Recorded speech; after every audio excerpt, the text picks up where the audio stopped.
Hey guys, Jay Norton here once again, and I know you're probably sick of seeing this face, but I think there's a lot to talk about when it comes to coming to Japan, and I feel like now more than ever, especially for those who are thinking about coming to Japan in the future, we have to talk about whether it's worth to come to Japan 2026, 2027. I've made videos like this before, and to be honest with you, the answer is probably not going to change that much. If anything, what I said in previous videos, and if you don't believe me, you can go back to previous videos that I've made. You can check my Substack, you can check my LinkedIn. I have basically said similar things in past videos or articles too. And it's gonna be even more strong now. Now, the long story short, the TLDR or TLDL, too long don't listen, so TLDW don't watch, is yes, I still think it's very much worth coming to Japan. It just all depends on the goals that you have. Now, life is, it's always changing. So you never know what stage of life you're gonna be in at any time. You could get your PR, your permanent residency, and then for personal reasons, you might need to go back to your home country and then never come back to Japan again. Or you might absolutely love Japan, dream of coming to Japan, come here and just hate it and want to go home as soon as possible. Anything can change at any time. It depends on the job that you have, the family that you make along the way, or the lack thereof, if you choose or are not able to for any reason. But I still think it's definitely worth coming here with caveats. And the caveats, or caveats, are going to be the same every single time. So it is, and I know people are going to hate me saying this, it is very easy to come to Japan as long as you have a university degree.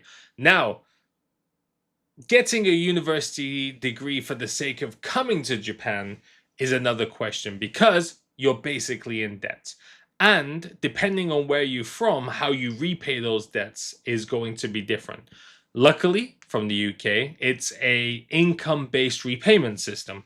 So I only have to give back I think like 17,000 yen a month I have to pay back for my student loans, because despite what people keep writing in the comments saying that I have been privileged with a rich family and opportunities up the wall, I grew up on a council estate with a single mother with no money, a terrible school, and kicked out of university.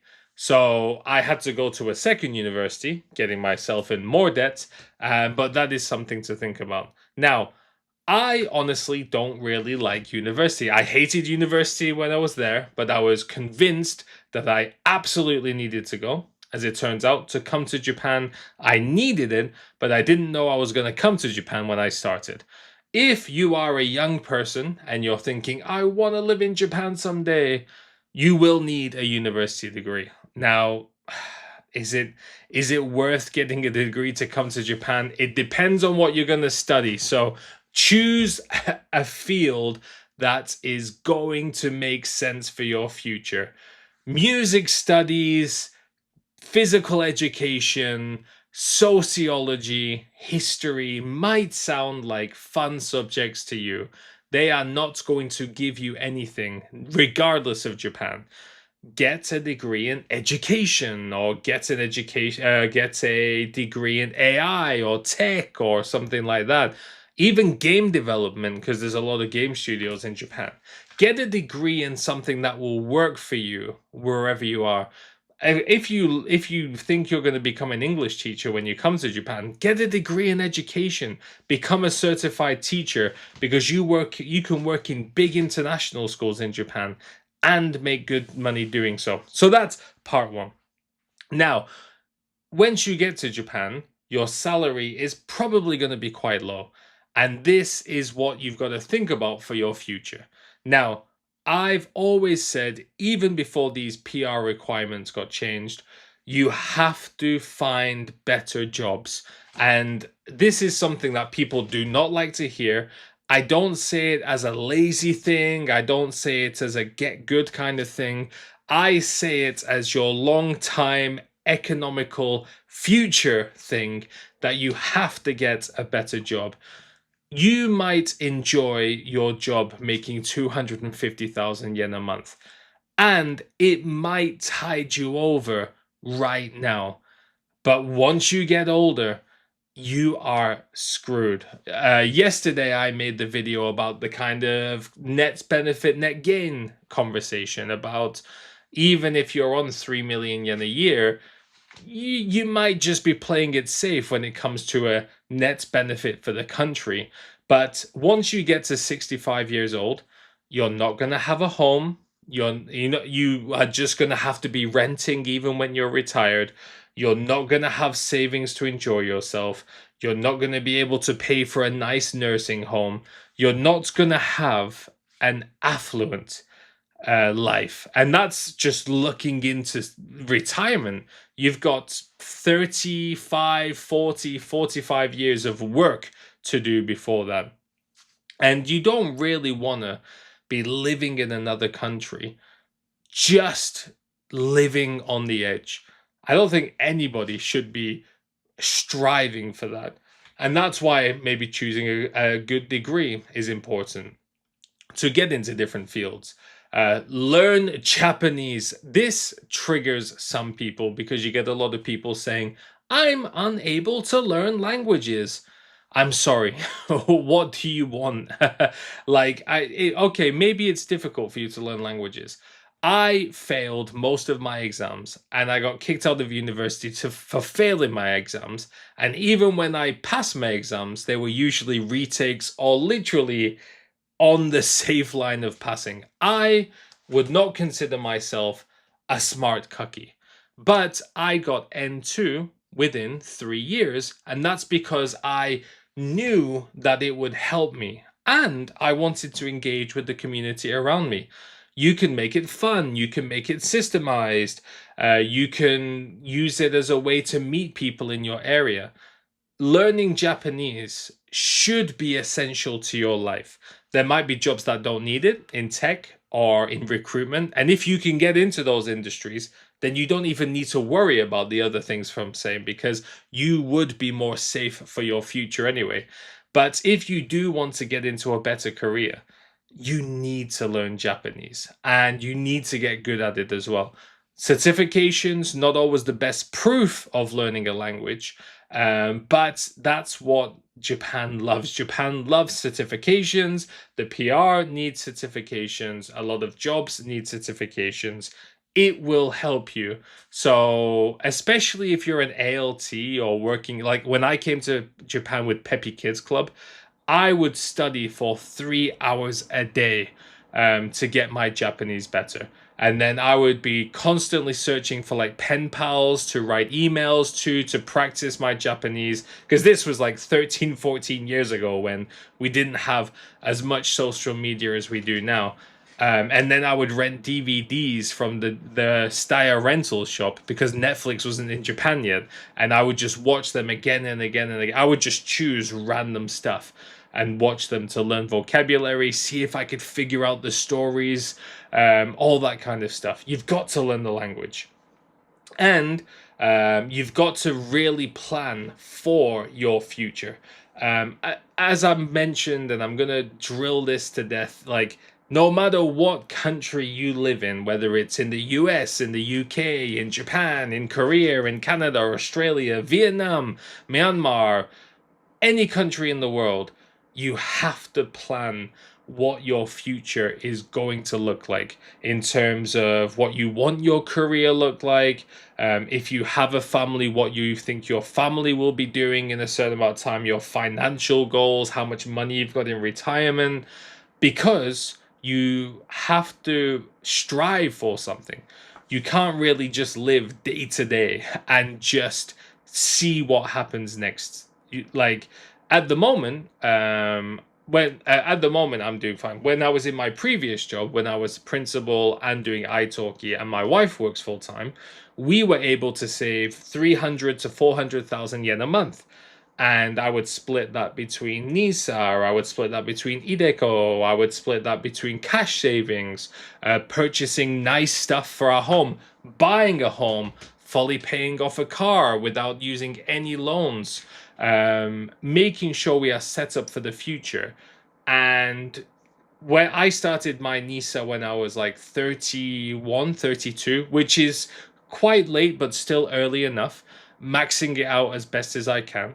And my NISA and Ideco projections are going to be probably over 100 million yen by the time I'm 65. So I don't even need to worry about retirement. Now, that could shift. It could go up, it could go down.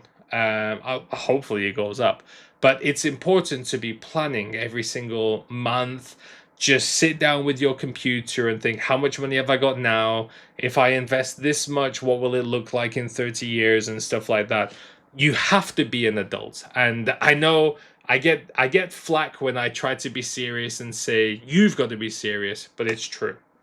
And you can do that in Japan, even with maybe a 250,000 yen salary.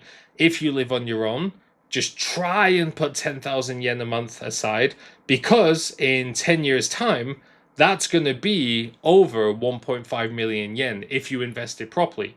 And then over 30 years, that 1.5 million yen will end up being maybe 6 or 7 million yen, depending on what your savings are then and how your investments grow. It's very, very important. These kind of things that I'm mentioning today are all about like whether it's a good idea to come to Japan, but it's also just applicable to life. You can't just play around. Now, again, I'm going to have to mention this every video. I am lucky because I found myself in a situation where I am very safe financially, in terms of my career, in terms of my family, all of that stuff. But it's not just luck. I also worked very hard, did lots of overtime, got certifications on the side, studied the language, learned Japanese, and learned Chinese just in case I needed something else. I'm taking the financial planning exam. I got a Kosodate Shien license. Like, getting all of these little things is going to help you find something. And there was the lady who was talking on Twitter about how she's been here for 15 years and she works in the anime industry and she's been making only like 2.5 to 3 million yen a year for so long. Maybe working in anime was your dream, and that gives you visas to live on year by year. But it's not good for you. Regardless of PR, it's not good for your future. Once that job finishes, whether it's that company, something happens to your contract, maybe something happens to you like sickness, or you get into retirement, you need to be prepared. And you can still do that in Japan. Japan is still a great place to live. I know a lot of people are talking about the xenophobia, but to be honest with you, looking at my country of the UK, looking at other people's countries like the US, the Australia, I think Japan is nowhere near as xenophobic as any of those countries. Nobody's getting shot. Nobody's getting beat up in the street. There's not news programs or discussions about how we need to get rid of everyone.